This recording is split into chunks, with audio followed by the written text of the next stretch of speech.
အားလုံးပဲမင်္ဂလာပါ The People Name Production နဲ့ကျွန်တော်ပြန်ကြိုဆိုလိုက်ပါတယ်ဒီနေ့ကျွန်တော်အခုနေ့ကုံခါနီးလည်းဖြစ်လာပါပြီ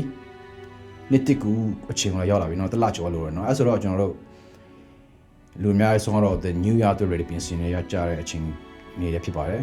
်ပြောဆို goal အသစ်တွေပြန်ချမယ် plan အသစ်တွေချမယ်အလုပ်အသစ်တွေပြန်သွားမယ်เนาะအသစ်တွေကိုတွားဖို့အတွက်နေ့တစ်ကူဆိုတော့ကျွန်တော်အသစ်တွေစီမံကိန်းအသစ်တွေခ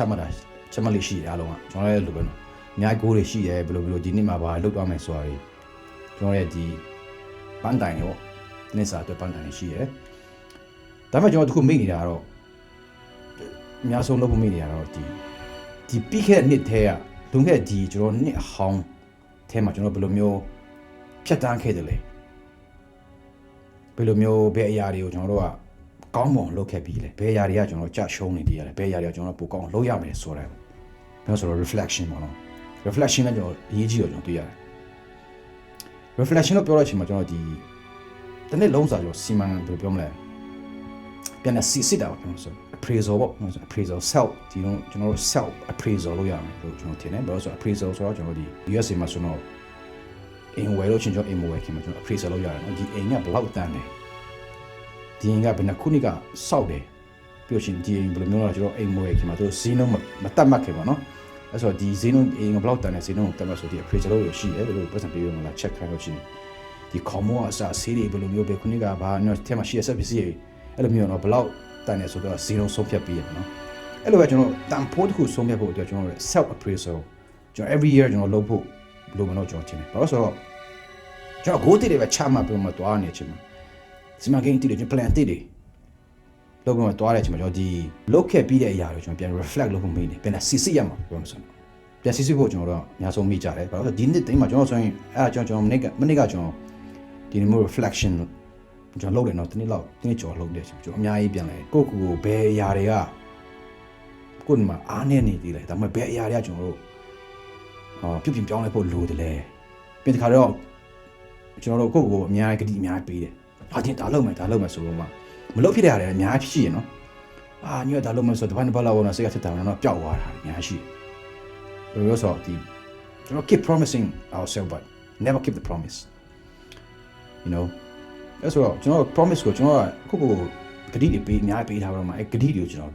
်ဒီကိုပြောတဲ့အတိုင်း line လုပ်ထားတယ်အများကြီးရှိတယ်အဲ့ဆိုအဲ့တွေကိုကျွန်တော်ပြန်လဲ reflect လုပ်ရတဲ့အချိန်မှာကိုယ့်ရဲ့ဒီဘဝတိုးတက်လမ်းဖို့အတွက်ပေါ့နော်တိုးတက်အောင်မြင်ဖို့အတွက်တိုးတက်လာဖို့အတွက်ကျွန်တော်တို့ဘာတွေလိုအပ်နေလဲဟောဒီနေ့ဒီမှာငါဘာလုပ်ခဲ့တယ်လဲဘာတွေကောင်းအောင်လုပ်ခဲ့တယ်လဲဒါမှမဟုတ်ဘယ်အရာတွေကငါအတွက်ဝင်ထုတ်ဖြစ်နေလဲဘယ်အရာတွေငါဖယ်ရှားပြရမလဲအဲ့လိုပေါ့နော်ကိုယ့်ဘဝတဲ့ပြောင်းလဲဖို့အတွက်ဘယ်အရာတွေကကိုယ်အနောက်ရှက်ဖြစ်နေလဲဆိုအဲ့ဒီကိုကျွန်တော်က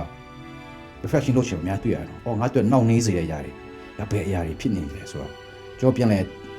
reflect လုပ်ချင်မှာအများကြီးကျွန်တော်တွေ့ရတယ်ကျွန်တော်ကဒီအဲ့ဒီမလုပ်ခင်ဆိုရင်နေ့တိုင်းကျွန်တော်ဒီတိုင်းပဲတနေ့ပြောင်းလဲမှုတိတ်မရှိဘူးတိုးတက်မှုမရှိဘူးအတိုင်းပဲနှစ်တာလွန်တော့တာဒီတိုင်းပဲဒီတက်ရှင်မှုအတိုင်းပဲဒီလိုမျိုးဆက်လှုပ်ရှားမှုအတိုင်းပဲဒီလိုမျိုးဆက်သွားနေနေ့တိုင်းနေ့တိတာကူရမှာလူကတော့မပြောင်းအဲ့လိုဖြစ်နေတယ်နော်အဲ့တော့ဒီ reflection the self appraisal ကျွန်တော်လုပ်ချင်မှာကိုယ်ကဘာလို့အားနေလဲအဲ့ဒါကိုကျွန်တော်တွေ့ရတယ်အဲ့ဆိုကိုမပြောင်းလဲဆိုကျွန်တော်လူဘွားတွေပြောင်းလဲဖို့ကျွန်တော်ရဲ့ဘွားတွေပြောင်းလဲဖို့လည်းရင်းခဲ့တယ်ကျွန်တော်ဒီ Jim Rohn ပြောတာเนาะကျွန်တော်သူဒီ motivation speaker ပေါ့သူကရန်နာမကြီးတယ်အခုတော့မရှိတော့เนาะဒါသူပြောထားတာပေါ့ if you want to change your life you got to change your body and if you want your life to get better you got to get better အဲ့ဒါဘာလဲဆိုတော့ကျွန်တော်အဲ့တကယ်မှန်တော့တကယ်ပြောတာသူပြောတာတကယ်ကိုအရန်ကိုမှထိရောက်လို့ပြောတယ်ကောင်းပြန်စဉ်းစားလို့ချင်းဟုတ်တယ်ဆိုတော့နေ့ဘဝတိုးတက်ပြောင်းလဲစေချင်နေ့ဘဝကိုပြောင်းလဲစေချင်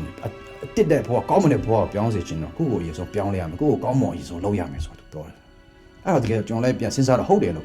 ့ပြောကျွန်တော်တစ်ခါလေးအရင်ကကျွန်တော်ပြောင်းပြန်ဖြစ်နေလို့ပြောင်းဖြစ်နေကိုဘဝကိုအရင်ဆုံးတိုးတက်အောင်အရင်လုပ်နေတာဘဝကြီးကိုတယ်မဲ့ကိုမပြောင်းလဲဘဲနဲ့နော်ကိုတော့အရင်ဆုံးမပြောင်းလဲဘဲနဲ့ဘဝကြီးကိုတိုးတက်အောင်အပြင်ပိုင်းကိုကျွန်တော်ပို့ပြီးတော့တိုးတက်အောင်အပြင်မှာကြည့်ကောင်းအောင်ဆိုမှပို့ပြီးတော့တိုးတက်အောင်လုပ်နေတယ်အဲ့ဒါကြမ်းပြောင်းပြန်အလိုင်းမဖြစ်ဘူးမျိုးကြောင့်ဆိုတော့ ကိုယ့်ရဲ့ပြင်ပိုင်းကတော့ပြောင်းလဲသွားတယ်လို့ခံစားရတယ်ကျွန်တော်ဒီတော့ US ရောက်လာတယ်အရင်တော့ဘာမှပတ်မဲ့နေပါနေတယ်ခါအိမ်နေပါတယ်ကားတွေဝယ်သူဖီးနာဆင်းတက်သွားတာမဲ့ကိုတိုင်းကိုက same you know like အရင်တော့ကလိုပဲနေတယ်အရင်တော့ပဲလဲစားတယ်အရင်တော့လိုပဲတောက်တယ်ပြီးရင်အရင်တော့ကလိုပဲတွေးတယ်အရင်တော့ကလိုပဲ character တွေအရင်တော့ကလိုပဲကျွန်တော်တို့မပြောင်းလဲဘူးအရင်တော့ကတော့အမူအရာတွေမပြောင်းလဲဘူးကျွန်တော်အကျင့်တွေမပြောင်းလဲဘူးစိတ်ဓာတ်တွေမပြောင်းလဲအရင်တော့ကစိတ်ဓာတ်ဟောင်းနေမဲ့သွားနေတယ်ဒါပေမဲ့အဲ့လိုမျိုးသွားနေကြတော့ကျွန်တော်ဒီပြောင်းလဲမှုရဲ့ဒီ external ပြောင်းလဲမှုနဲ့ align ဖြစ်ဖြစ်နေဒါဆိုကျွန်တော် internal ဘိုင်းမှာပြောင်းနေတယ်ဆိုကိုယ့်ကိုယ်ကပြောင်းလဲလို့ဆိုရင်ဘလောက်ပဲပြောင်းလဲအပြင်ပိုင်းတော့ပြောင်းလဲနေကိုယ့်ကိုယ်ကပြောင်းလဲဆိုကိုယ် align မဖြစ်ဘူးကိုစိတ်ထဲမှာသူ empty something is like you gotta be feel empty you know not fulfillment မဖြစ်ဘူးပြောဆိုတော့ဘာလို့ကိုကငကိုတိုင်းအမှုအကျင့်တွေမှာပြောင်းလဲကိုယ်စိတ်ဓာတ်တွေမှာပြောင်းအတွေးခေါ်မှာပြောင်းလဲလို့ဆိုရင်ကျွန်တော်အပြင်ကဥစ္စာဘလောက်ပဲပြောင်းလဲကိုကျေနပ်မှုရှိဘူး empty ဖြစ်နေတယ်ဒါကျွန်တော်တို့ဒီကိုဒီအတွင်းထဲနဲ့ကျွန်တော်အရင်ဆုံးစပြီးတော့ပြောင်းလဲမယ်ဆိုရင်တော့စိတ်နှလုံးပိုင်းစိတ်ကိုအရင်ဆုံးပြောင်းလဲရတော့ပြောရစိတ်ကိုအရင်ဆုံးပြောင်းလဲမယ်ကျွန်တော်အတွေးတွေပြောင်းလဲမယ်ကျွန်တော် character တွေ the way you think the way you act the way you talk the way you communicate ဒါလည်းကျွန်တော်စပြီးပြောင်းလဲတဲ့အချိန်မှာကျွန်တော် internal ဘိုင်းကိုအရင်ဆုံးပြောင်းလဲတဲ့အချိန်မှာကျွန်တော်အပြင်ဘိုင်းကိုကျွန်တော်တို့အပြင်ဘိုင်းတူစပြီးတော့ပြောင်းလဲလာတွေ့ရတယ်အဲ့တော့ကျွန်တော်ဒီအတွင်းကို inside out ဖြစ်ရတယ်နော် inside out ပေါ့နော်အဲ့ကြောင့်ဒီလူများပြောတာ the happiness come from the real happiness is 100% inside job there not from external အဲ့ဆိုကျွန်တော်ဒီအတွင်းဘိုင်းကိုကျွန်တော်စပြောင်းမယ်ဆိုရင်စိတ်ဓာတ်ဘိုင်းကိုကျွန်တော် mindset တွေကျွန်တော်စပြီးတော့ပြောင်းသွားမယ်ဆိုရင်အပြင်ဘိုင်းကဒီ align ဖြစ်သွားတာ align ဖြစ်လာ is changing out yourself when you change yourself when you get better when you get better version of yourself when you get better when you think better so it's gonna be better in outside of your life that's called အဲ့ဒါကိုကျွန်တော်ပြောနေတာဒါကိုကျွန်တော် law of attraction လို့ပြောတာ law of attraction you become what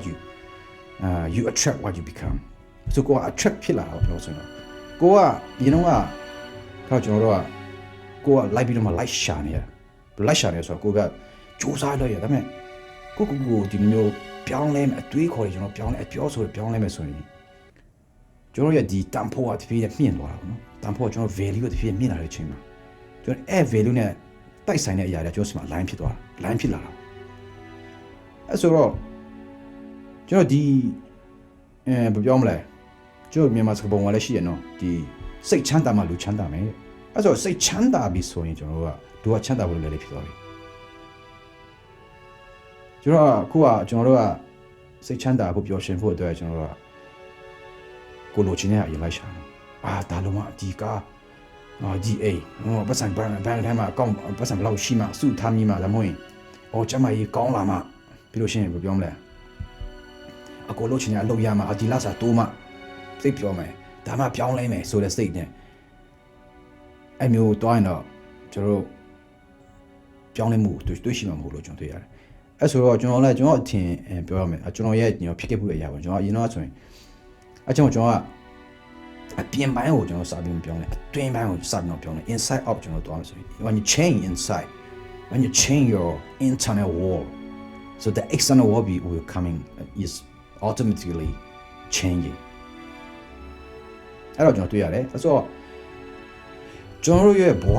ကိုပို့ပြီးပြောင်းလဲဘယ်လိုပြောလဲပို့ပြီးတိုးတက်ပြောင်းလဲပြီးတော့ပို့ပြီးအဒိတ်ပဲရှိတဲ့ဘဝကျွန်တော်ရှောက်လန်းဖို့အတွက်ဆိုရင်တော့ကျွန်တော် decision လုပ်ရမယ်ကို decision လုပ်တဲ့နေ့ကို decision ဆုံးဖြတ်ချက်ချအောင်နော်ဒီဘဝကျွန်တော်ဒီမျိုးဘဝနဲ့ကျွန်တော်မနေချင်တော့ဘူးကျွန်တော်ရဲ့ဒီ the old version လုံးဝတည်သွားပြီကျွန်တော်ဒီရဲ့စိတ်တစ်ကိုတည်းလူတွေနဲ့တွားမယ်ဆိုတဲ့ဒီဆုံးဖြတ်ချက်ကိုကျွန်တော်တွားချတဲ့နေ့မှာကျွန်တော်တကယ်ပြောင်းလဲသွားတယ်ကျွန်တော်တွေ့ရတယ်။ကြည့်အဲ့ဒီမျိုးစိတ်မချမချင်းကတော့ပြောမဆိုရင်ဆုံးဖြတ်ချက်မချမချင်းတော့ဒီတိုင်းပဲတွားမှာပဲကျွန်တော်တလားနလားလောက်ခံမယ်ပြီးလို့ရှင်တပတ်နှစ်ပတ်လောက်ခံမယ်တရက်နေ့လောက်ခံပြီးနောက်ထပ်အဲ့ဒီငကိုတိုင်းပဲပြန်လှည့်သွားတာငကို old version you going back to the old version အရင်ကအဟောင်းတိုင်းပြန်တွားနေတယ်နေ့တစ်ပိုင်းကျွန်တော်ပြောမဆိုရင်ပြန်လုပ်ဖို့များလို့ရကျွန်တော်ဒီ spiritual ဘိုင်းမှာလားဒါမှမဟုတ်ရင်spiritual ဘိုင်းမှာပုံပြီးကောင်းလုပ်မယ် office ကဘိုင်းပုံပြီးကောင်းလုပ်မယ်ပြီး mental ဘိုင်းမှာကျွန်တော်ပို့ပြီးကောင်းအောင်လုပ်မယ် ပြီးရင်ဒီကျွန်တော်တို့ emotion နဲ့ဘိုင်းမှာကျွန်တော်ပို့ပြီးကောင်းအောင်လုပ်မယ်ပါကိုပို့ပြီးတော့မှကျွန်တော် attention ဘယ်လိုပြောမလဲပို့ပြီးတော့မှ view စိုက်လာမယ်ဆိုပြီးကျွန်တော်တို့အရာဘိုင်းကဘက်ဘက်အရာပြောင်းလဲလာတယ်တော့ကျွန်တော်တွေ့ရတယ်အဲဆိုတော့ကျွန်တော်လည်းဒီနှစ်တိမကူခင်ပါเนาะကျွန်တော်ဒီအကြီးကတော့ကျွန်တော်ပြီးခဲ့တဲ့ဒီ nick ဟောင်းတွေထဲမှာကျွန်တော်ကမေ့လိုက်ဖို့မဟုတ်ဘဲပြန်ပြီး reflect လုပ်ရမယ် reflect လုပ်ပြီးမှဘယ်အရာတွေကိုကျွန်တော်တို့ကနှစ်တိထည့်ယူသွားမလဲဘယ်အရာတွေကိုခြံခဲ့ရမယ်ဒါမှမဟုတ်ရင်ဘယ်အရာတွေကျွန်တော်တို့ပိုကောင်းလုပ်ရမလဲဆိုတော့ကျွန်တော်ကိုတစ်တွေနဲ့တော့ဟုတ်တယ်ကျွန်တော်နည်းနည်း sharing လုပ်ချင်ပါတယ်အားလုံးကိုကျေးဇူးတင်ပါတယ် see you on next video